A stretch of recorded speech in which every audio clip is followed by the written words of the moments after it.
Hello students, welcome back to your channel exam text. और आज हम लोग का थर्ड एपिसोड है और that is for money lens. तो हम लोग जैसे बात किए थे कि फर्स्ट, सेकंड और थर्ड आप मेरे स्क्रीन पे भी देख सकते हो। यहाँ पे हम लोग ने फर्स्ट जो मैंने बनाया था that was tech stock downs by money lens, future में क्या प्लान हो सकता है। देन दूसरा भी मैंने बनाया था दैट इज़ 12th के बाद सिर्फ डॉक्टर और इंजीनियरिंग ही क्यों, है ना। So today I am with a new topic. और यहाँ पे अगेन मैं अगर कोई कंपनी के बारे में बात कर रहा हूँ तो उसमें अच्छी बातें भी लेना है, गलत खराब बातें भी लेनी है, और हम लोग को फ्यूचर देखना है कि कौन सा फ्यूचर हम लोग सब्जेक्ट्स लें, उस फ्यूचर सब्जेक्ट्स को लेके हम आगे किस हिसाब से कैसे डील कर सकते हैं अपने करियर को। So everything is related to education and career. ऐसा नहीं है कि बहुत ही ख़राब है या फिर मैं कोई स्टॉक मार्केट के लिए रिप्रेजेंटेटिव हूँ या फिर एनालिसिस रिपोर्ट दे रहा हूँ, ऐसा कुछ नहीं है। हम लोग बस एक जानना चाहते हैं इसके माध्यम से, ये एक एजुकेशनल इन्फॉर्मेशन है जहाँ पे हम लोग ये जानना चाहिए, ठीक है। सो मेरा नाम विक्रम है, I am founder of exam text. और आज हम यही बात करने वाले हैं कि एक ऐसे टॉपिक पे जो हर एक student, her IT job student, अगर ये मेरा ये अगर वीडियो देख रहे हो आप, तो ये 100% ये आपके लिए ही बनाया हूँ, ठीक है। और हर आईटी जॉब एस्पिरेंट, हर पेरेंट्स को ये जान लेना चाहिए कि इन्फोसिस एक इंडियन आईटी जाइंट है, दैट इज सबको पता है, और उसका फ्यूचर क्या है, ठीक है। और एआई के ज़माने में आईटी जॉब्स का क्या होगा, क्या हम लोग सरप्लस मिलेगा भी कि नहीं मिलेगा, कोई आइडिया नहीं, करेक्ट। सो हम लोग अभी स्टार्ट करते हैं हमारा ये इंटरेक्टिव सेशन है। और इस सेशन पे हम लोग समझेंगे कि ज़्यादा से ज़्यादा क्या बेस्ट हो सकता है, ठीक है। क्योंकि कोई इस तरीके से इस टॉपिक पे इस तरीके का बात नहीं करेंगे, मुझे मुझे सब कुछ मुझे पता है इससे related. So we are the education consultant. और कोई भी एजुकेशन कंसल्टेंट ऐसा नहीं है कि सिर्फ एडमिशन के टाइम ही बात करेंगे, ऐसा मैं काम नहीं करता हूँ। तो मेरा काम करने का गोल और एटीट्यूड दोनों ही अलग है।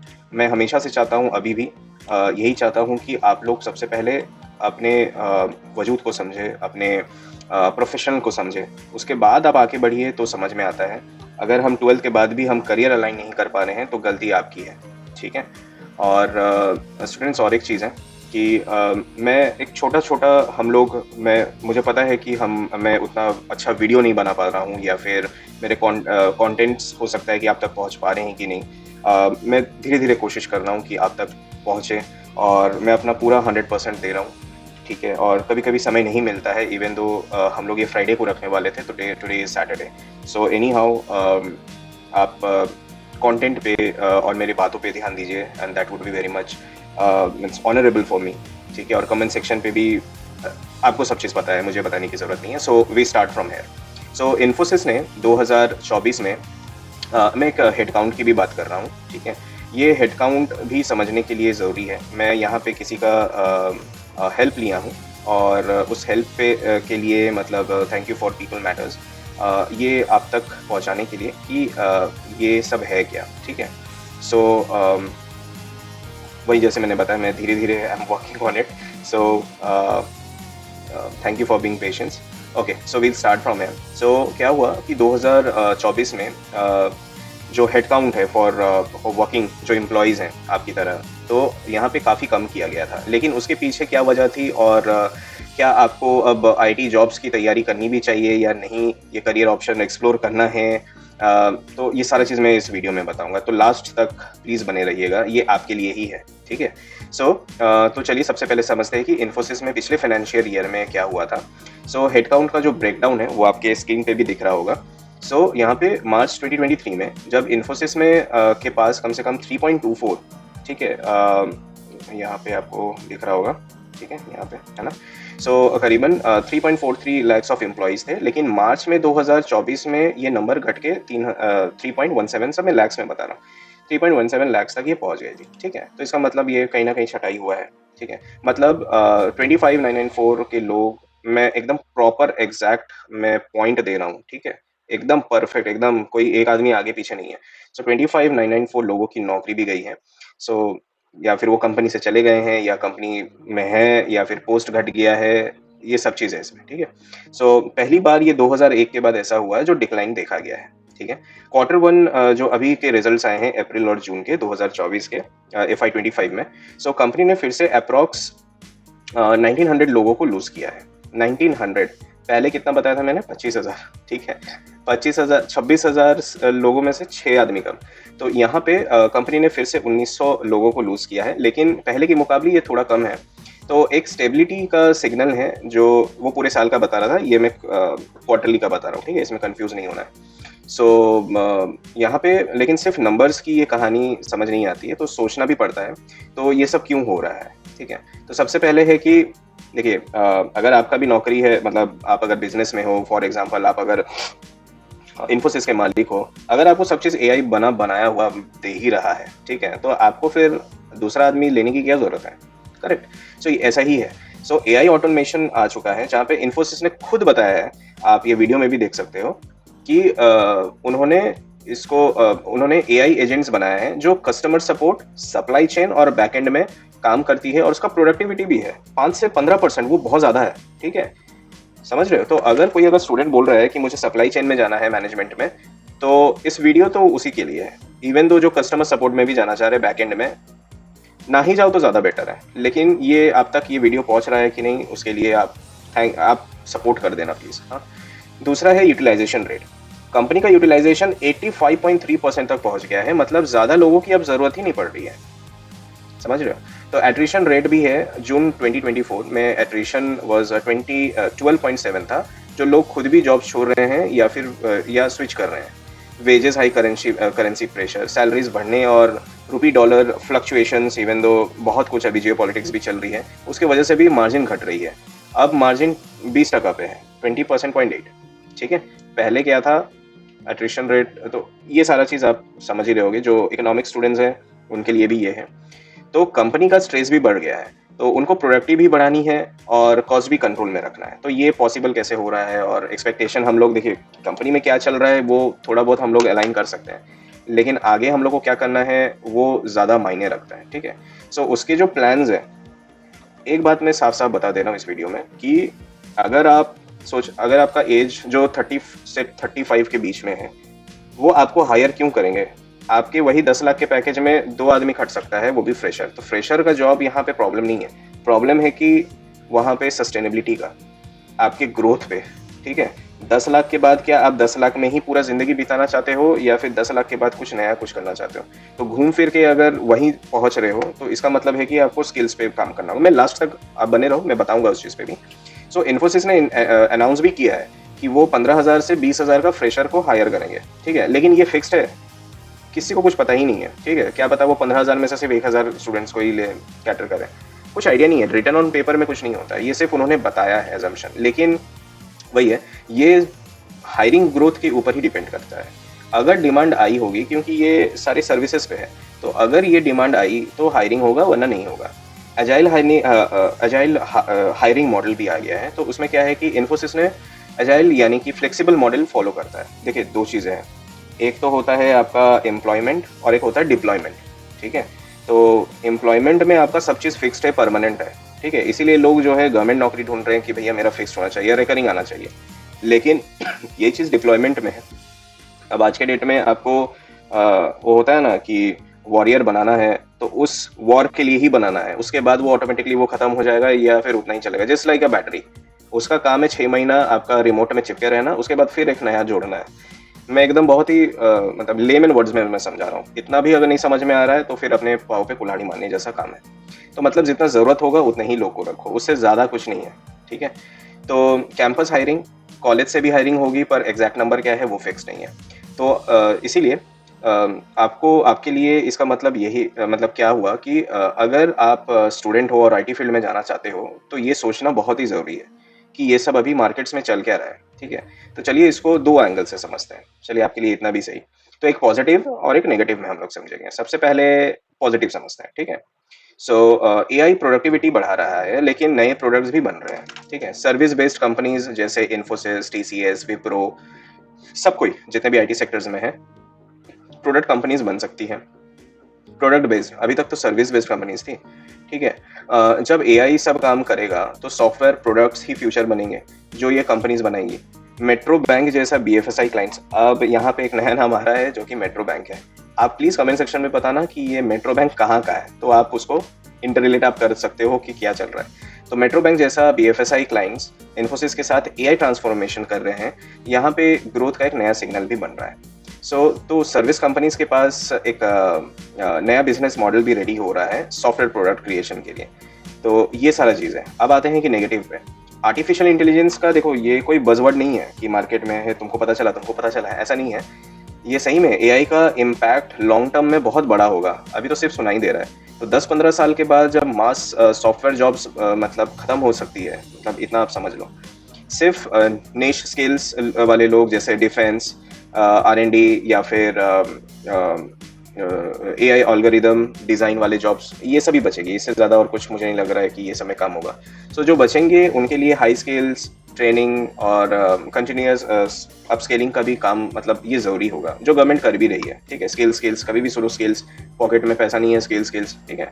तो अगर आप 12th में या फिर कॉलेज में हो तो आपको अपना करियर जो है प्लान करते वक्त ये सोचना होगा या फिर सोचना था कि आप फ्यूचर प्रूफ स्किल्स सीख रहे हो या सिर्फ मार्क्स के पीछे ही भाग रहे हो। ठीक है, बस यही बात है। आज हम लोग हर चीज़ को अलाइन नहीं करके नहीं देख रहे हैं। आज इसको जो मन कर रहा है, इतने सारे, एक हाथ में 5 उंगलियां है, जिस पे जो मन कर रहा है वहीं पे पावर एम्पलीफाई कर रहे हैं। ऐसा कब तक करेंगे? ठीक है, अब एग्ज़ाम टेक्स्ट है, हम लोग उस चीज़ पे ही काम कर रहे हैं।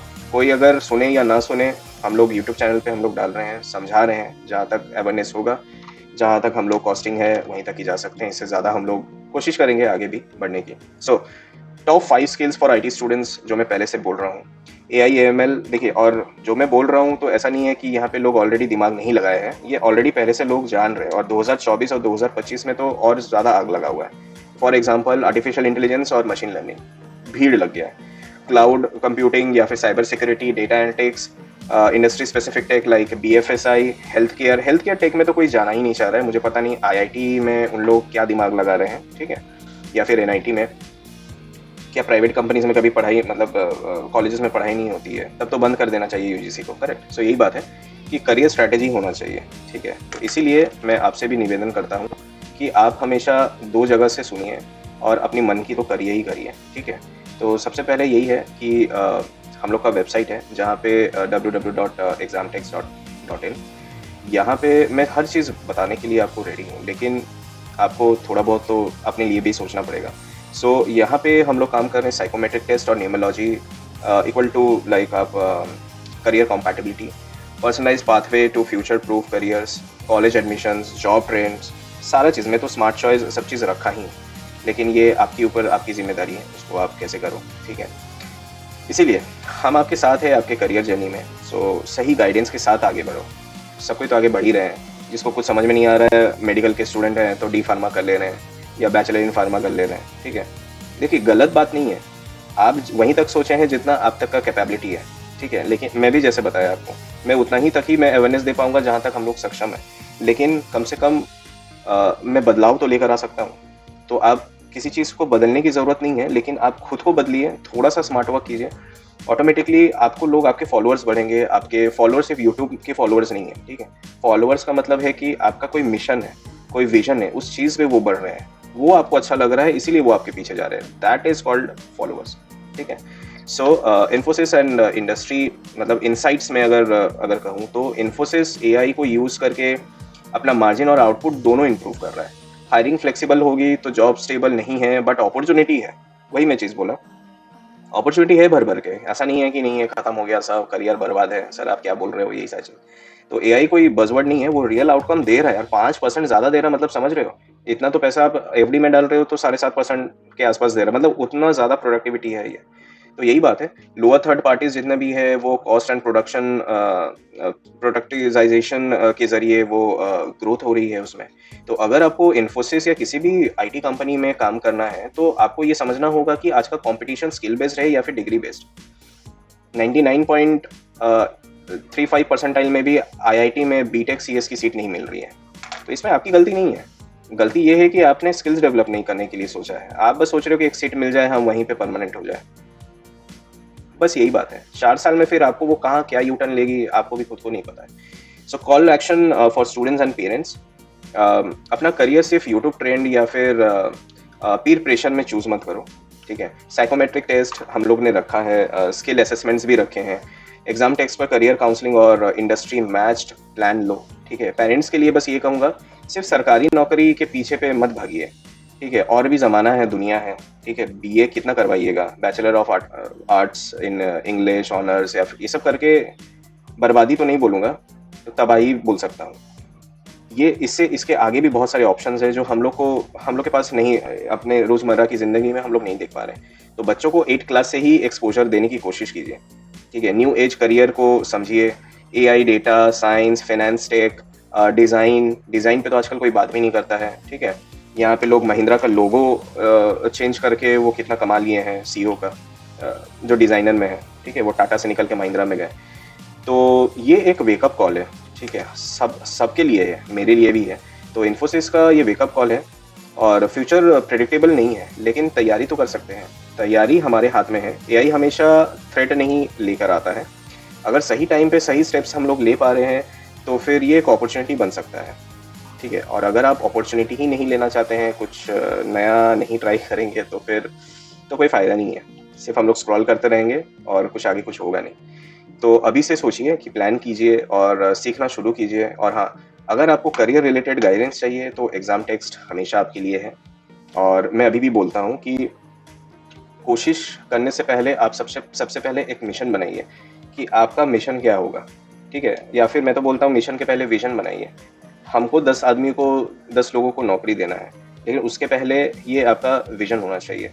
उसके बाद आप मिशन में ऑलरेडी आप आ ही जाते हो, ठीक है? So thank you so much, students. This was the like a very जितना भी हम लोग आज डिस्कस किए हैं ये आईटी सेक्टर के बारे में, ये तो सिर्फ एक छोटा सा एक पार्ट है।